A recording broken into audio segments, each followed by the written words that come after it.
Good morning. तर आत्ता वाजलेले आहेत 12 आणि 12 वाजता माझी आंघोळ झालेली आहे. कारण आहे गणू तर त्याच्या टायमाला उठला, मी सुद्धा त्याच्या टायमालाच उठलेली आहे. त्याची आंघोळ, त्याचा नाश्ता आणि मग मी त्याला दोनदा झोपवायचा प्रयत्न केला पण तो काय झोपलाच नाही. सो म्हटलं जा आता तू, कारण की मग माझी आंघोळ आणि स्वयंपाक पण पूर्ण बाकी होता. सो मी आंघोळीला गेली, पटकन आंघोळ करून बाहेर आली आणि मग लेट झाल्यामुळे ना आणि नॉनव्हेज असल्यानं घाई गडबडच होऊन जाते.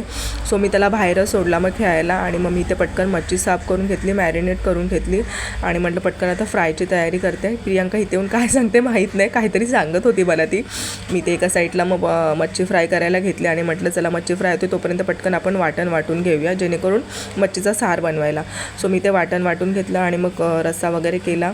देन जेवलो आणि झोपलो, कारण की घाईगडबडीमध्ये झोपलो. कारण की गणू झोपलेला नव्हता त्यामुळे तो दुपारी लवकर झोपला, जेवून झोपला आणि मग लवकरच उठला. तो उठायची इच्छा नसते, कारण की कसं माहिती रात्री पण तो दूध प्यायला उठतो ना, त्यामुळे रात्रीची पण प्रॉपर अशी झोप होत नाही आणि मग दुपारचा पण असा करतो. सो झोप अशी होतच नाही माझी अशी प्रॉपर. सो कंटाळा आलेला मला.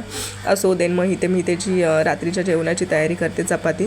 मी इथे चपाती करायला घेतली आणि ना गणूनी लाटणं घेतलं. सो मी बाजूवाल्या काकींकडून लाटणं आणायला गेली तोपर्यंत प्रियांकाने बघा काय केलं इथे. ते मला ना जेव्हा मी एडिट करायला लागले तेव्हा मला खूप हसायला यायला लागलं होतं.